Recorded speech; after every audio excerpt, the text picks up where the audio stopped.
मैं अश्विनी कुमार अंशु, आपका स्वागत है मेरे YouTube चैनल पर। और पिछले कक्षा में हमने डिटरमाइनर्स के बारे में बताया था। टाइप्स ऑफ डिटरमाइनर्स 10 के 10 मैंने लिखाए थे। आशा करता हूँ कि आप समझ गए होंगे अच्छी तरह से और उसे याद कर लिए होंगे। और हम आज पढ़ेंगे आर्टिकल्स के बारे में कि आखिर आर्टिकल्स है क्या, आर्टिकल्स क्या है, किसे कहते हैं। तो बचपन में सबने पढ़ा होगा ए एन डी को हम आर्टिकल्स कहते हैं। बेसिकली ए एन डी को हम आर्टिकल्स कहते हैं। तो अब हम जानेंगे ए किसके पहले प्रयोग होता है, एन का प्रयोग किसके पहले होता है और द का प्रयोग किसके पहले होता है। कहीं पे इसको हम डी भी बोलते हैं, द भी बोलते हैं, अ भी बोलते हैं। एन होता है, एन होता है। तो इसके बारे में हम बाद में जानेंगे कि articles weak forms and strong forms आएगा, तो वहां पे हम देखेंगे। अभी यहाँ चलते हैं हम ए एन डी को हम आर्टिकल कहते हैं। अब देखिए सेकेंड पॉइंट में है आपका ए आर एन को इंडेफिनिट आर्टिकल्स कहा जाता है। ए और एन को इंडेफिनिट आर्टिकल कहा जाता है। अब देखिए थर्ड पॉइंट है हमारा, दो को डेफिनिट या डेफिनिट जो भी बोले, डेफिनिट और डेफिनिट कोई बात नहीं, चलता है। द को हम डेफिनिट आर्टिकल्स कहते हैं या कहा जाता है, या द को हम डेफिनिट आर्टिकल्स में रखते हैं। ए और एन को इंडेफिनिट में, तीन ही तो है आर्टिकल्स, ए एन और डी। तो ए एन को हम इंडेफिनिट में रख देते हैं और डी को हम डेफिनिट आर्टिकल्स में रख देते हैं। अब आइए pronunciation of the article. Pronunciation of the article, हम आर्टिकल को कैसे उच्चारित करते हैं, कैसे उच्चारण करते हैं, आवाज कैसे निकलती है, उस पे हम देखेंगे। तो देखिए यहाँ पे हमने तीनों आर्टिकल्स को लिख दिया है। पहला होता है ए, दूसरा होता है एन, तीसरा होता है डी। तो देखिए एक होता है वीक फॉर्म्स और आपका दूसरा होता है जी स्ट्रॉन्ग फॉर्म्स। तो वीक फॉर्म्स और स्ट्रॉन्ग फॉर्म्स मतलब एक कमजोर होता है, मतलब हम लोग कम स्वर लगाते हैं, कम जोर लगाते हैं। एक में हम अत्यधिक जोर लगाते हैं, जो कि आपका एक कम अंडर स्ट्रॉन्ग फॉर्म्स। हम उसे स्ट्रॉन्ग फॉर्म्स में रखते हैं किसको, जिसपे हम अत्यधिक जोर लगाते हैं, उसके उच्चारण में जिसपे ज्यादा बल देते हैं, ज्यादा फोर्स लगता है, वह आता है स्ट्रॉन्ग में। जिसमें हम कम जोर लगाते हैं वह आता है वीक फॉर्म्स में। तो चलिए अब हम ए को देखते हैं। ए को हम वीक फॉर्म्स में अ बोलते हैं। अब इसको हम स्ट्रॉन्ग फॉर्म्स में ए बोलते हैं। इसको देखो ए बी सी आपने पढ़ा होगा, तो हमने वीक फॉर्म्स में अ बोलते हैं। आ हर्षई दीर्घई जो पढ़ते हैं ना अ। इसे अंग्रेजी का पहला अक्षर क्या है, लेटर ए होता है। उसी तरह से बेटा हिंदी में अ बोलते हैं, आ हर्षई दीर्घई। इस तरह यहाँ पे A B C D to Z होता है। तो इसे हम स्ट्रॉन्ग फॉर्म्स में ए बोलते हैं। ए फॉर एप्पल, बचपन में पढ़ा होगा ना आप लोग, A for apple, B for ball. तो देखिए यहाँ पे यहाँ पे ए। अब आता है आपका दूसरा है एन। इसको हम लोग वीक फॉर्म्स में बोलते हैं अन। जैसे आपने देखा होगा अन, और यहाँ पे है an, an apple, an elephant. तो वही है कि हम वीक फॉर्म्स में इसका उच्चारण अन से करते हैं, अन। और स्ट्रॉन्ग फॉर्म्स में जब ज्यादा जोर पड़ता है ना जी, तो हम बाबू इसको एन बोलते हैं।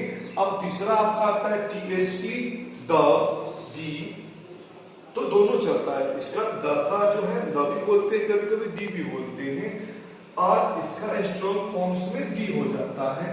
अब चलिए in speech generally use of weak forms. In speech जो हम लोग भाषण देते हैं ना, बचपन में आप लोग विद्यालय में भाषण देते होंगे, अभी भी देते होंगे एक स्पीच।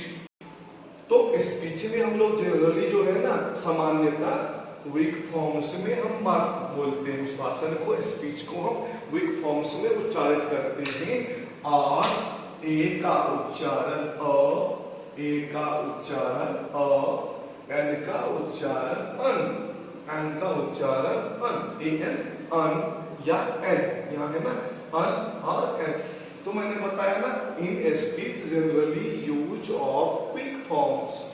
तो हम लोग जब स्पीच देते हैं तो उसमें हम लोग जो है ना बेसिकली क्या करते हैं, सामान्यता वीक फॉर्म्स का प्रयोग करते हैं। तो अब वीक फॉर्म्स में अन होता है, एन नहीं होता है, तो हम ए एन को अन पढ़ेंगे इसमें वीक फॉर्म्स में इन स्पीच। अब देखिए जो ए एन डी के बाद आने वाले शब्द पर विशेष जोर देना पड़ता है। ए एन डी के बाद आने वाले शब्द पर विशेष जोर देना पड़ता है, तब इनके स्ट्रॉन्ग फॉर्म्स का प्रयोग किया जाता है। तो हमने बताया ना कि स्ट्रॉन्ग फॉर्म्स में क्या होता है, हम लोग ज्यादा जोर देते हैं। तो ए एन डी के बाद आने वाला, इसके बाद जब कोई शब्द आते हैं ना तो हम उन्हें स्ट्रॉन्ग फॉर्म का प्रयोग करते हैं, यानी उस पर बल लगा देते हैं। इन परिस्थितियों में ए का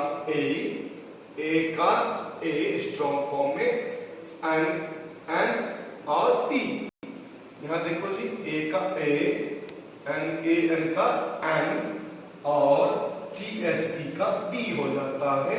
इस तरह से हम इसका उच्चारण करते हैं, इसमें स्ट्रॉन्ग वाले जोन में ए एन डी के बाद जब कोई शब्द आता है ना तो इस पे हम ज्यादा जोर देने लगते हैं।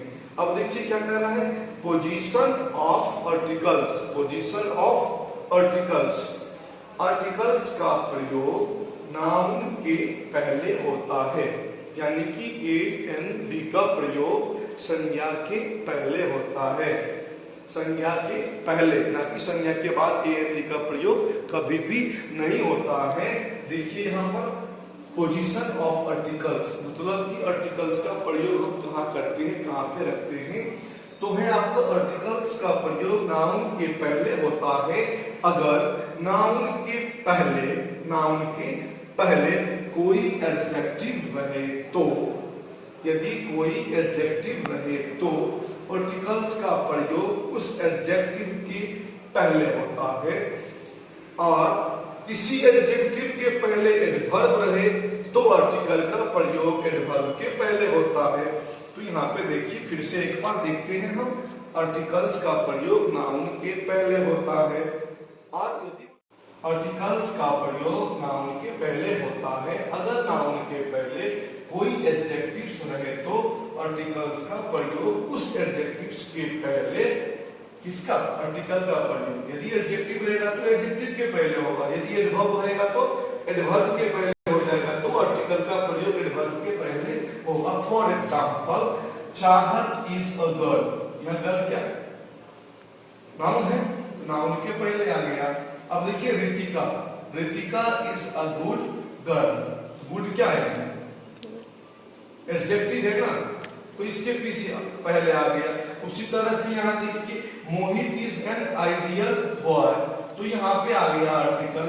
अब देखिए नमन इज एन इंटेलिजेंट बॉय, तो फिर ये इंटेलिजेंट के पहले एन आ गया, आर्टिकल जो है इंटेलिजेंट के पहले आ गया। Then comes Ripul is very good person, Ripul is very good person, तो यहाँ पे ए छूटा हुआ था, तो देखिए यहाँ इसके पहले आ गया। तो आप लोग जिन्होंने सब्सक्राइब नहीं किया है कृपया इसे सब्सक्राइब कर लें ताकि आप बेल आइकन को पुश करें ताकि अगला वीडियो जो है वो आसानी से आपके पास पहुंच जाए। Thank you.